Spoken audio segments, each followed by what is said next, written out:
Level 1, the Cadet. You are 18 years old. You didn't end up here by chance. You insisted 3 times before being admitted. Air Force officer tests, medical exams, psychological evaluation, then the interview. For motionless officers stare at you and ask what you would do if ordered to strike a city block with a confirmed target, but civilians present. You answer immediately, without looking for a middle ground. That's what brought you here, your ability not to hesitate when the question becomes real. University pilot training begins at Laughlin Base in Del Rio, Texas. The heat never lets up, it seeps into your bones and stays. The schedule is even harsher. Wake up at 4:30, when it's still dark outside and the silence feels heavy. Classroom at 6 o'clock. Aerodynamics, navigation, weather, emergencies. Checklists become reflexes, like prayers repeated without thinking, because out there they keep you alive and prevent you from losing control when every second truly matters. Your first flight is on a T-6 Texan II, a single-engine turboprop. The instructor doesn't encourage you. He studies your hands, your eyes, your reactions when the horizon tilts 40 degrees and the ground fills the windshield. You correct, without abrupt movements. He takes notes. There are 24 of you. After 4 months, 6 are gone. No goodbyes, an empty room, a name erased, a locker left open and then gone. Training continues. You learn not to ask too many questions. You avoid getting attached too quickly. Level 2, student pilot. You are 20. You move on to the T-38 Talon. Supersonic, twin-engine. No tolerance. It doesn't fly. It demands constant precision. Every input is a direct confrontation with physics, which offers no discounts and no second chances. Every mistake has immediate consequences. Night training. You hold position 30 feet from the lead's wing at 400 knots, in total darkness, guided only by a line of blue lights ahead of you. The world disappears. Only that distance, that speed, that fixed point exist. One minimal error and you become debris. No sound, no warning. Your instructor, Major Calloway, former F-15, never yells. He doesn't need to. Calmly, he repeats. When you drift, when you break your scan, when you try to look at too many instruments at once, whoever fixates on one thing ends up dying on it. His words never change, but each time they weigh more. Continuous scan. You scan. You never really stop. You place in the top third. It's enough. Assignment night. All together, tension contained. Names called one by one, aircraft assigned. F-16, C-17, KC-135, then yours. Time seems to slow for a moment. One name, 2 words, B-2 Spirit. Silence. It's not just a bomber. It's the most advanced platform in service in the United States. Flying wing, radar invisible, nuclear capable, built by Northrop Grumman and based only at Whiteman, Missouri. Only 20 exist. Program and training classified. Your future is now classified too. That evening you call your parents. You say it went well, that you received a good assignment. They ask questions, but you say little. You can't say more. Not yet. Level 3, operational pilot. You are 23. Qualification on the B-2 takes 14 months, long and exacting. You study systems absent from any public manual. Fly-by-wire, quadruple redundant flight computers, terrain following radar, GPS-assisted targeting. Each system is a world of its own, and you must know them all without hesitation. The B-2 has no vertical stabilizer. It's kept stable by software. For computers work together, each capable of controlling it alone if the others fail. It doesn't seem like an airplane. It's a concept that flies, a machine that exists first as an idea, and only then as a form. Your first solo flight lasts 6 hours. You cross Kansas, Nebraska, South Dakota. At 50,000 feet, the curvature of the Earth appears at the edge of the windshield, thin but unmistakable. You are among fewer than 100 people in the world qualified to fly it. No one at home knows, and maybe they never truly will. Operational qualification requires a long-range simulated mission.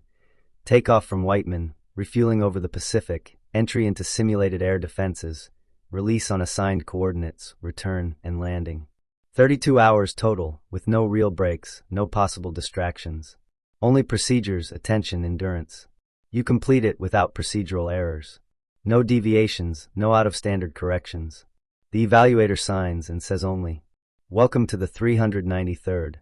The 393rd Bomb Squadron is the same unit that in 1945 flew with the Enola Gay.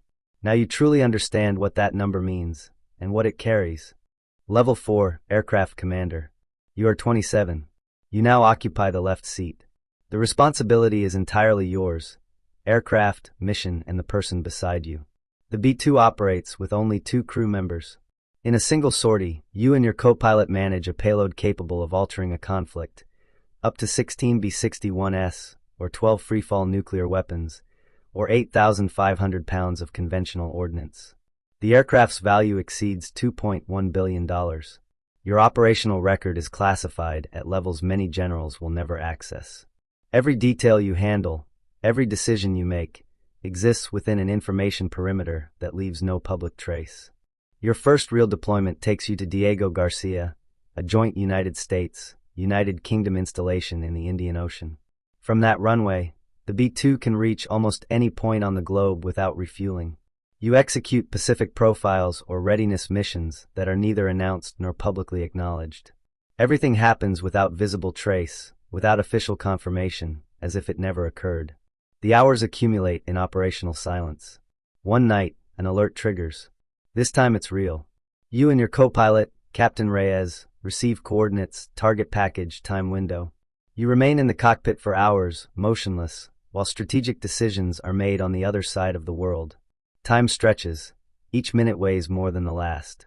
Then the order is revoked. Stand down. You taxi back, shut down, sign off. You will never speak of that night to anyone, not even between the two of you. It remains only as a shared, unspoken experience. Before continuing, if you've made it this far, tell me what you want to see next. Leave a like and subscribe to follow the next steps. Daily posts. Level 5, Instructor Pilot. You are 31. You no longer fly alone. You sit on the left while trainees occupy the right. New B-2 pilots who remind you of who you were. Precise, motivated, convinced that being skilled is enough. Now you know it isn't. That technical competence is only part of the picture. You teach the aircraft, but above all you teach how to decide under real pressure. Not the kind in manuals, the kind that changes conditions while you're already airborne. What if you lose the primary system 12 minutes before release? What if the co-pilot sees an alert you don't? What if the mission planned in the afternoon no longer matches the nighttime context you're operating in? You must build answers before the questions even exist. One trainee, Lieutenant Nakamura, is flawless on paper. Perfect parameters, constant scan. But when something falls outside the script, he freezes for 2 seconds. 2 seconds at altitude are pure time. You note it, not an error, but a pattern. You expose him to repeated scenarios until the pause disappears, replaced by immediate response. After 3 months, he qualifies. He thanks you. You move on, because the cycle never stops. Level 6, Operations Officer. You are 35. You don't fly every day. You work on the ground, alongside the flight line, coordinating shifts, readiness, maintenance, and briefings for the entire unit. The perspective widens, the details multiply. The 393rd has 12 primary crews. Each must maintain precise standards, minimum hours, certifications, system checks, nuclear eligibility.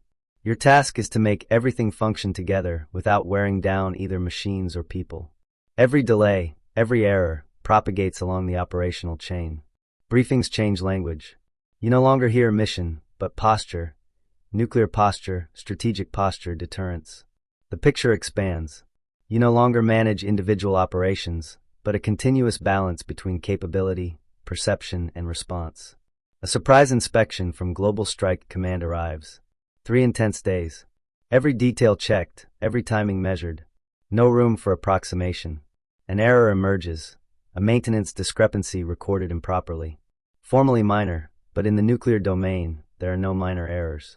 You take responsibility. No explanations. You spend 72 hours reconstructing and correcting every record, line by line, without real interruption. You pass the inspection by the narrowest margin. The wing commander tells you, it's sufficient. But not next time.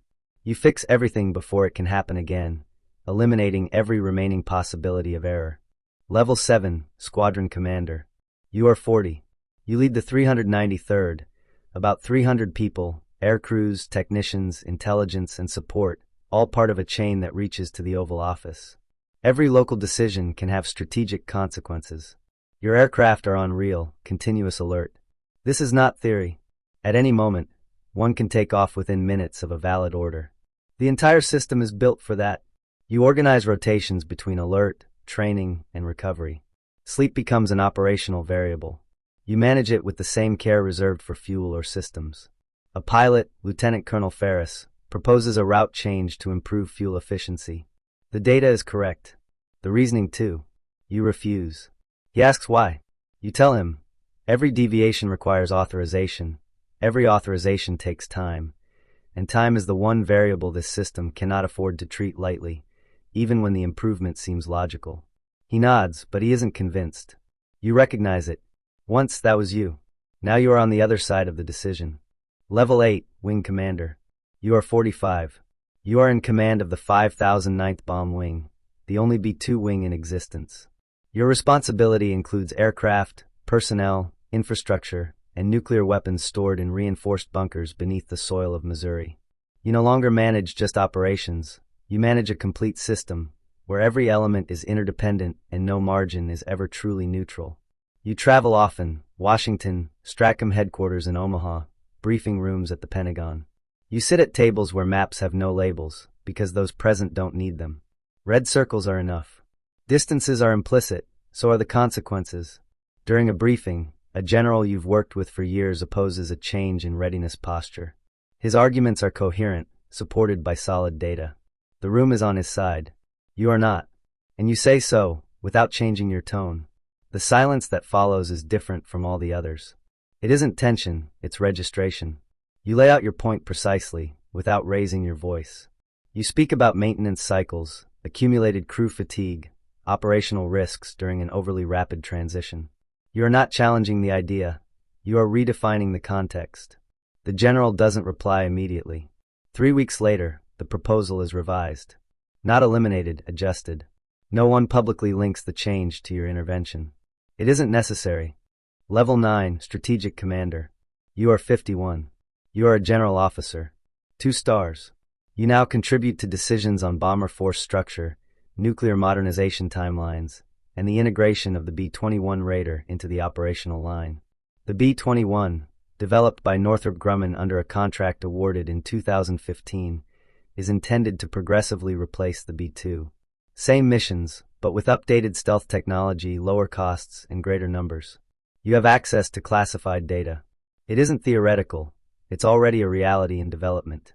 You understand what it implies. Not just a new aircraft, but a cultural, technical, and operational transition. Nothing moves without friction. During a briefing, a young analyst presents projections on transition timelines. The numbers are clean, linear, too optimistic. His assumptions don't account for the complexity of transferring real-world experience from one platform to another. You intervene calmly, point by point, using data he hasn't yet seen. Afterward, a colleague tells you that analyst will never forget the correction. You think of Major Calloway, of the T-38, of those same words repeated without anger, only with expectation. Good, you reply. It should be that way. Level 10, the final flight. You are 56. Your last flight on the B-2 Spirit is a training mission. No payload, no alert, no urgency. Just you and a young co-pilot, prepared, attentive to every movement. You fly over the same planes you crossed decades earlier during your first qualification. Nothing seems changed, yet everything is. You don't announce it's the last. There's no need. You plan it like any other mission. You execute it the same way. At 50,000 feet, over Nebraska, you stabilize the aircraft and leave the autopilot engaged for exactly 1 minute. You look outside, the curvature of the Earth at the edge of the sky, identical to what you saw years before. Constant. Indifferent. You think of missions never flown, of decisions suspended, of that night at Diego Garcia, of the hours spent waiting while the world chose a direction, of everything that did not happen, but could have. You think of the pilots you trained, Nakamura, Reyes, Ferris. Some now command. One will take your place. The cycle continues without needing to be announced. You think of the fleet, 20 aircraft, 2 lost over the years. One in 2008 at Anderson, Guam, due to a sensor error caused by humidity that affected rotation at takeoff. Crew safe. You remember the data, not the noise. And you think of the others, those still on the line, still operational. The co-pilot remains silent.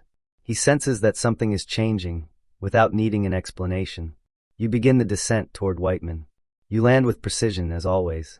There is no technical difference, only context. You taxi, shut down, complete the checklist one last time without slowing. You sign the logbook, hand over the helmet bag, cross the ramp in the Missouri afternoon. You don't turn back, not because it doesn't matter, but because it isn't necessary.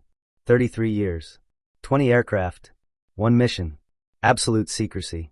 The sky never had your name, and that is exactly how it was meant to be.